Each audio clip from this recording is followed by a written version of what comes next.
بسم اللہ الرحمن الرحیم۔ السلام علیکم۔ جب سیدنا عمر رضی اللہ عنہ پر حملہ کیا گیا تو ان کے لیے دودھ لایا گیا۔ جیسے ہی آپ نے دودھ پیا تو وہ آپ کی پسلیوں کے زخم سے بہہ نکلا۔ طبیب نے ان سے کہا، اے امیر المومنین، وصیت فرما دے، آپ زیادہ دیر تک زندہ نہیں رہ سکیں گے۔ تو انہوں نے اپنے بیٹے عبداللہ کو بلایا اور کہا کہ حذیفہ بن یمان کو میرے پاس لاؤ۔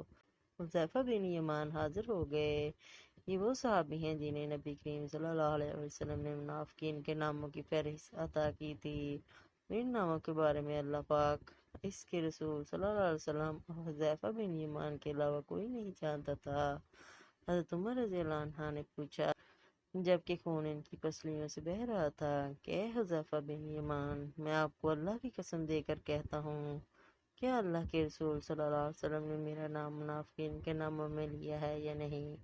یہ سن کر حذیفہ بن یمان کی آنکھوں سے آنسو جاری ہو گئے اور فرمایا، یہ میرے پاس حضور صلی اللہ علیہ وسلم کا راز ہے جو کسی کو نہیں بتا سکتا۔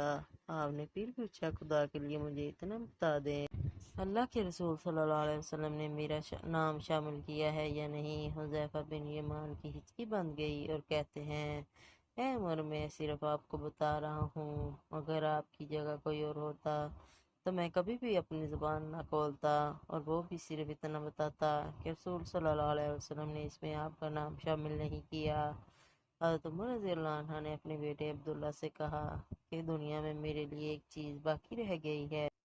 حضرت عبداللہ رضی اللہ عنہ نے پوچھا، وہ کیا ہے ابا جان؟ حضرت عمر رضی اللہ عنہ نے فرمایا، بیٹا، میں جوار رسول صلی اللہ علیہ وسلم میں دفن ہونا چاہتا ہوں، لہٰذا ام المومنین حضرت عائشہ رضی اللہ عنہ کے پاس جاؤ، ان سے یہ مت کہنا کہ امیر المومنین عمر، بلکہ کہنا، کیا آپ عمر کو اپنے ساتھیوں کے قدموں میں دفن ہونے کی اجازت دیتی ہیں، کیونکہ آپ اس گھر کی مالکن ہیں؟ تو ام المومنین نے جواب دیا کہ یہ جگہ تو میں نے اپنے لیے تیار کر رکھی تھی، لیکن آج میں اسے عمر کے لیے ترک کرتی ہوں۔ عبداللہ ابن عمر شاداں فرحان واپس آئے اور عرض کی، اجازت مل گئی ہے۔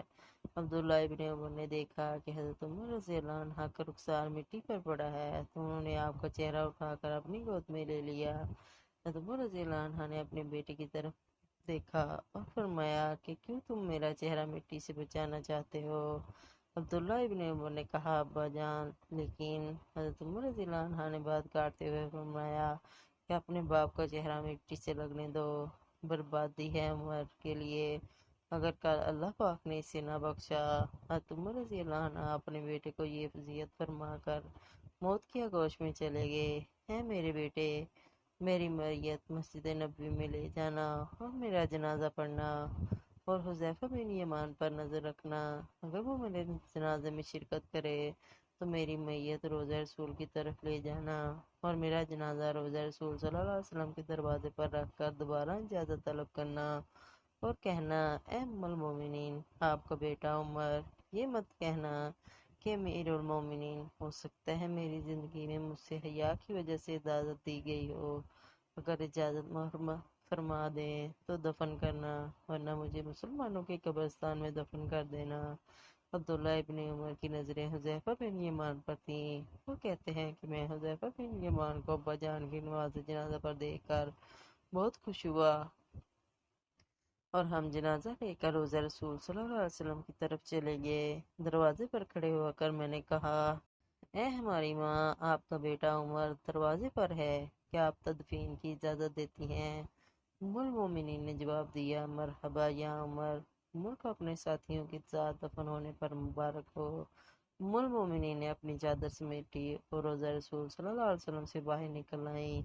اللہ پاک راضی ہو، حضرت عمر رضی اللہ عنہ سے زمین کا چپا چپا جن کے عدل کی گواہی دیتا ہے، جن کی موت سے اسلام یتیم ہو گیا، جن کو اللہ کے رسول صلی اللہ علیہ وسلم نے زندگی میں جنت کی خوشخبری دی ہو، پھر بھی اللہ کے سامنے حساب دہی کا اتنا خوف۔ ہمیں سوچنا چاہیے کہ ہمارا کیا بنے گا۔